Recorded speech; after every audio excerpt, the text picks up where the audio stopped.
ഇപ്പോൾ പതിവ് പോലത്തെ ഒരു നടപ്പിനിറങ്ങി ഞാൻ. ഇന്നിപ്പോൾ CC കൂടെയാണ്. സാധാരണ ഞാൻ എൻ്റെ ബാക്കിൽ കാണുന്ന ടോർച്ച് സ്റ്റോർ ഉണ്ട്, അവിടെയാണ് പോകാറുള്ളത്. ഇന്നിപ്പോൾ എന്തായാലും ഈ ഒരു സ്ട്രീറ്റിലൂടെയൊക്കെ നടക്കാം. എന്ത് രസമാണെന്നറിയോ വിൻ്ററിൽ ഇങ്ങനെ രാത്രിയിൽ പുറത്തിറങ്ങി നടക്കാനായിട്ട്. ഇപ്പം ഞാനുള്ളത് നമ്മുടെ സ്പോർട്സ് സിറ്റി സ്ട്രീറ്റിലാണ്. അതായത് അവിടെ സൽവാർ റോഡിൽ നിന്ന് നമ്മുടെ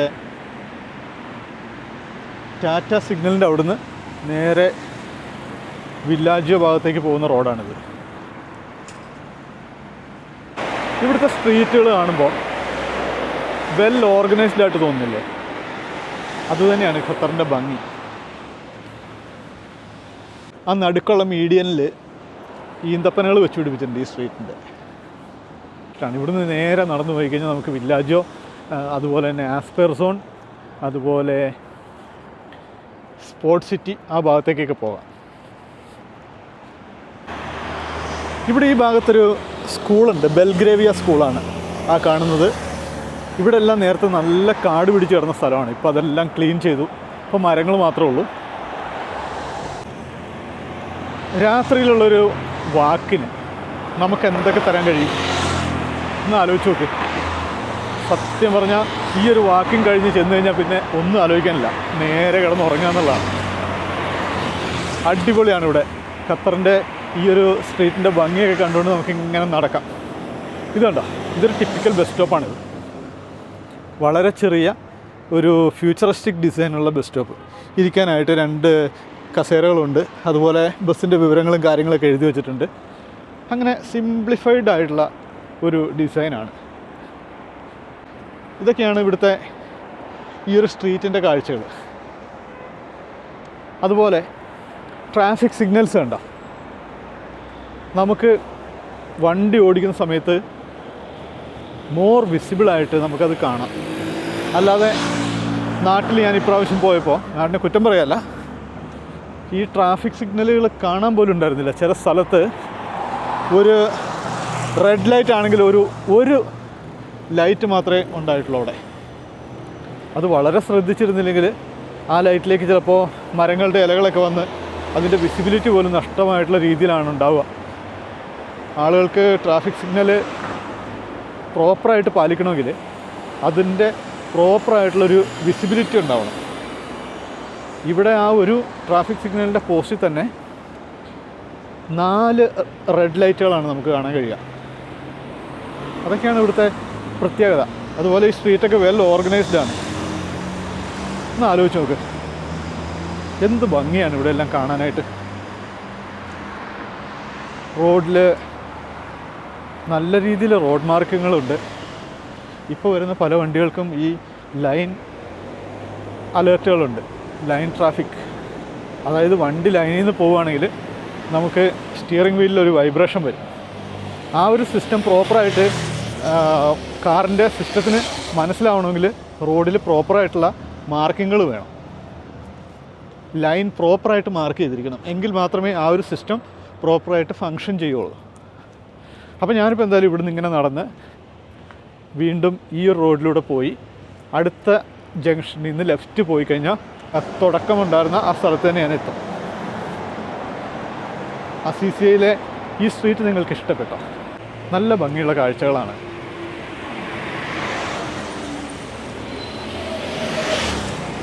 ഒന്നുമില്ല, വെറുതെ ഇങ്ങനെ നടക്കാൻ പോകുമ്പോൾ കാണുന്ന കാഴ്ചകളൊക്കെ വീഡിയോ എടുക്കുക, എന്തെങ്കിലുമൊക്കെ നിങ്ങളോട് സംസാരിക്കുക, അതൊക്കെയാണ് ഉദ്ദേശം.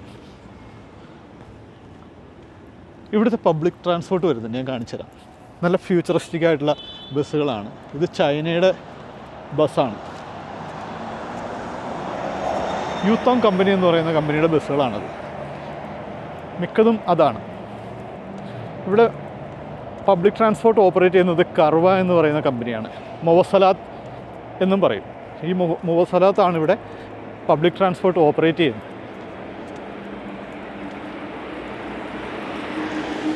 ഈ കാണുന്നതൊക്കെ റെസിഡൻഷ്യൽ ഏരിയകളാണ്. ഇവിടുത്തെ നേറ്റീവായിട്ടുള്ള ആളുകളുടെ വീടുകളാണ്. അതുപോലെ ഒരു റോഡ് പണിയുമ്പോൾ ഒന്ന് ആലോചിച്ച് നോക്ക്, ഈ റോഡിൻ്റെ നടുക്കേക്കൂടി ഒരു മീഡിയനുണ്ട്. ഈ മീഡിയൻ്റെ അപ്പുറത്ത് മെയിനായിട്ടുള്ള റോഡുണ്ട്. ആ റോഡിൻ്റെ സൈഡിലായിട്ട് പാർക്കിംഗ് ഏരിയകളുണ്ട്. പാർക്കിംഗ് ഏരിയ ഇല്ലാതെ ശരിക്കും പറഞ്ഞാൽ റോഡ് പണിതിട്ട് ഒരു കാര്യമില്ല അല്ലേ. പാർക്കിംഗ് ഏരിയ വേണം. പാർക്കിംഗ് ഏരിയ മസ്റ്റാണ്. അതിപ്പോൾ ഒരു ഷോപ്പിങ്ങിന് പോയാൽ തന്നെ ഒരു കടകളുടെ ഫ്രണ്ടിൽ തന്നെ പ്രോപ്പറായിട്ടുള്ള പാർക്കിംഗ് ഉണ്ടെങ്കിലേ നമുക്ക് അതുകൊണ്ടുള്ള ഏറ്റവും നല്ല പ്രയോജനം കിട്ടുള്ളൂ. MG road, Ernakulam MG road ഞാൻ ഓർക്കുക, കുറേ നാൾ മുമ്പ് MG റോഡായിരുന്നു എറണാകുളത്തെ ഏറ്റവും തിരക്കേറിയ ഒരുപാട് വ്യാപാര സ്ഥാപനങ്ങളുള്ള മെയിൻ സ്ഥലം. ആ MG റോഡിൽ പോയി കഴിഞ്ഞാൽ നമുക്ക് പാർക്കിംഗ് ഇല്ല. എന്താ അവസ്ഥയാണല്ലേ. ഇപ്പോഴും MG റോഡിൽ പോയി കഴിഞ്ഞാൽ നമുക്ക് ഒരു സ്ഥലത്ത് വണ്ടി ഇടാൻ പറ്റുന്നില്ല. അതേസമയം ഇവിടെ നോക്കി. പിന്നെ ഇവിടുത്തെ ഒരു പ്രത്യേകത എന്ന് പറഞ്ഞിട്ടുണ്ടെങ്കിൽ നമ്മുടെ നാട്ടിൽ കടകളും വീടുകളൊക്കെ വന്നതിന് ശേഷമാണ് റോഡ് വരുന്നത്. പക്ഷെ ഇവിടെ അങ്ങനെയല്ല കേട്ടോ. ഇവിടെ റോഡ് വരുന്നു, ആ റോഡിന് ഇരു സൈഡിലുമായിട്ടാണ് വ്യാപാര സ്ഥാപനങ്ങളും വീടുകളും ഒക്കെ വരുന്നത്. അതാണ് മെയിൻ വ്യത്യാസം. അപ്പോൾ എന്തായാലും ഞാനിങ്ങനെ നടന്ന് ഇവിടെ വരെ എത്തി. നിങ്ങൾക്ക് ഈ സ്ട്രീറ്റുകളെ കണ്ടിട്ട് എന്താ തോന്നുന്നത്? എന്തൊരു വൃത്തിയാന്ന് നോക്ക്. നല്ല രീതിയിൽ മെയിൻറ്റെയിൻ ചെയ്യുന്നുണ്ട്. അതിപ്പോൾ നമ്മളായാൽ തന്നെ നമുക്ക് എന്തെങ്കിലും ഒരു എക്സാമ്പിൾ, ഒരു മിഠായി കഴിച്ചിട്ട് നമുക്കതിൻ്റെ ആ ഒരു കടലാസ് ഇവിടെ വലിച്ചെറിയാൻ തോന്നുന്നില്ല. ആ കാണുന്നൊരു പള്ളിയാണ്. ഇനി ഈ സിഗ്നലിൻ്റെ അവിടെ നിന്ന് ലെഫ്റ്റ് പോയി കഴിഞ്ഞാൽ എനിക്ക് എൻ്റെ വീടിൻ്റെ ആ ഭാഗത്തേക്ക് പോകാം. അപ്പോൾ എന്തായാലും ഞാനിപ്പോൾ റോഡിന് നടുക്കുള്ള മീഡിയനിലൂടെയാണ് നടന്നുകൊണ്ടിരിക്കുന്നത്. ഇവിടെ ഇപ്പോൾ സിഗ്നൽ റെഡ് സിഗ്നലാണ്. അപ്പോൾ എന്തായാലും ക്രോസ് ചെയ്യാം. ഞാനെന്തായാലും ഇപ്പോൾ റോഡ് ക്രോസ് ചെയ്തു. ഇതുകൊണ്ട് ഞാൻ പറഞ്ഞ ഈ റോഡിൻ്റെ ഈ ഒരു സൈഡിലായിട്ട് പാർക്കിംഗ് ഏരിയ ഉണ്ട്. ഒരുപാട് പാർക്കിംഗ് ഏരിയകൾ ഉണ്ട്. അതൊക്കെ റോഡ് നിർമ്മിക്കുമ്പോൾ തന്നെ മുൻകരുതലായിട്ട് കണ്ട് ആ ഒരു സംഭവമൊക്കെ ചെയ്യുന്നതാണ്. ഇവിടെ എല്ലാം വെൽ ഓർഗനൈസ്ഡ് ആണ്. വൃത്തിയുടെ കാര്യത്തിലൊന്നും പറയാനില്ല. ഒരു ചപ്പുചവറുകൾ പോലും എങ്ങും കാണാനില്ല. അതിപ്പോൾ സിറ്റിയിലായിക്കോട്ടെ, കുറച്ച് റൂറലായിട്ടുള്ള ഏരിയകളിലായിക്കോട്ടെ, എല്ലായിടത്തും സെയിമാണ്.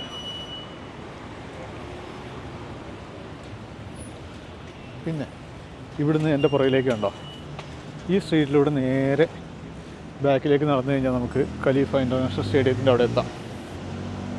ഇവിടെ എല്ലാം അബായയുടെ ഷോപ്പുകളാണ്. ഈ രണ്ട് സൈഡിലും അബായ ഷോപ്പുകളാണ് ഈ അസീസിയയിൽ. ഇവിടുന്ന് കുറച്ചുകൂടി അങ്ങോട്ട് നീങ്ങിക്കഴിഞ്ഞാൽ പിന്നെ കോഫി ഷോപ്പുകളും കാറിൻ്റെ ഇൻറ്റീരിയർ ക്ലീനിങ്ങിൻ്റെ വർക്കുകളും പിന്നെ ഒരുപാട് സ്പായും ഒക്കെ ഉണ്ട് ഈ സ്ട്രീറ്റിൽ.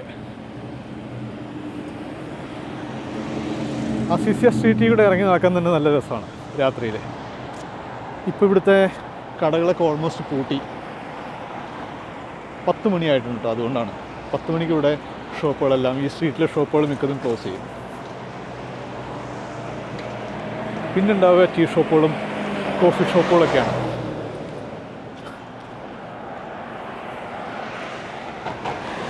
എങ്ങനെയുണ്ട് ഈ അസീസിയ സ്ട്രീറ്റ്? നിങ്ങൾക്ക് ഇഷ്ടപ്പെട്ടോ? ഞാനിവിടെ വരുന്ന സമയത്ത് ഈ സ്ട്രീറ്റ് ഇത്രയ്ക്ക് വീതിയൊന്നും ഉണ്ടായിരുന്നില്ല. അതിനുശേഷം ഇതിൻ്റെ പണി നടക്കുന്ന സമയത്ത് വല്ലാത്ത ബുദ്ധിമുട്ടായിരുന്നു. കാരണം ഞങ്ങളൊക്കെ താമസിച്ചുകൊണ്ടിരുന്നതിൻ്റെ ആ ഒരു ഭാഗം ഒക്കെ ക്ലോസ് ചെയ്തിട്ടാണ് ഇതിൻ്റെ പണി നടന്നുകൊണ്ടിരുന്നത്. ഇത് ഹായ് വാർഡ് എന്ന് പറയുന്ന ഒരു ട്രഡീഷണൽ അറബിക് റെസ്റ്റോറൻ്റാണ്.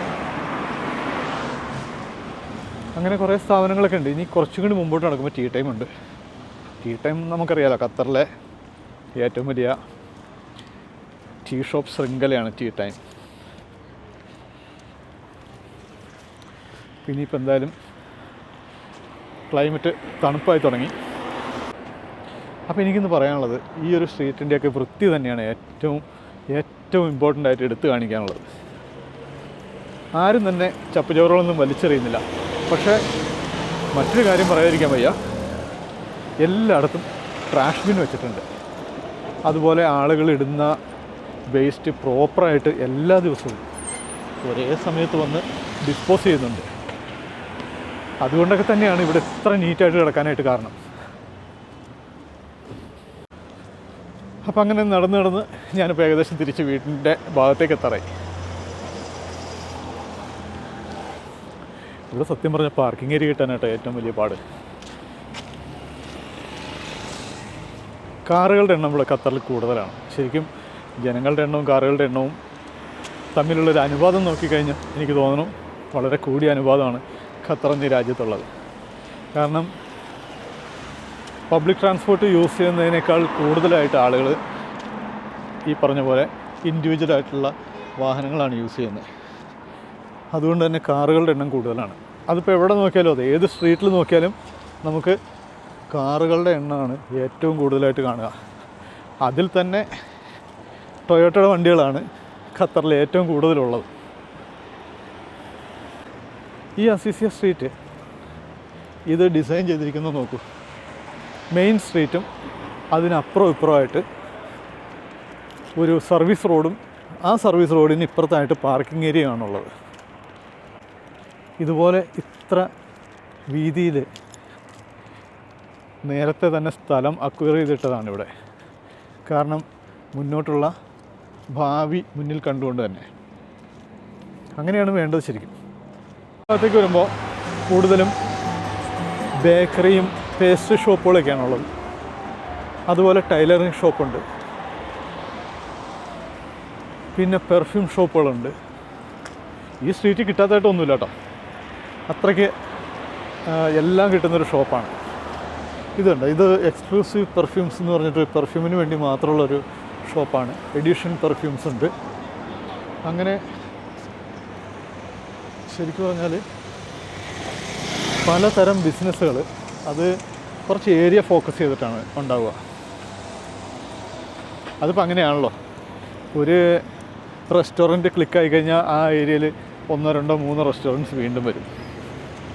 അത് ഒരു ബിസിനസ് തന്ത്രമാണെന്ന് വേണമെങ്കിൽ പറയാം. പിന്നെ ഇതാ ഈ കാണുന്ന ബിൽഡിങ്ങിൽ ഇവിടെ ഗ്രാൻഡ് എക്സ്പ്രസ് ഹൈപ്പർ മാർക്കറ്റ് ഉണ്ട്. ഫറൂജ് അബു അൽ ആബദ്, അതൊരു അറബിക് റെസ്റ്റോറൻ്റാണ്. പിന്നെ ഡോണർ ഇസ്താംബുൾ തുർക്കിഷ് റെസ്റ്റോറൻറ്റ്, ഇത് ഒരു മലയാളി റെസ്റ്റോറൻ്റാണ്, പക്ഷേ അറബിക് ഫുഡാണ് കിട്ടുന്നത്. കുഴപ്പമില്ല, നല്ല ഫുഡാണ്. അങ്ങനെ അസീസിയ സ്ട്രീറ്റ് ഇന്ന് ഞാൻ എക്സ്പ്ലോർ ചെയ്തു രാത്രിയിൽ. ആ ഭാഗത്തൊക്കെ ഭാഷ, flash car polishing, Gulf star സലൂണുകളൊക്കെ ഒരുപാടുണ്ട് കേട്ടോ. ഈ സ്ട്രീറ്റിൽ ഒരുപാട് സലൂണുകളുണ്ട്.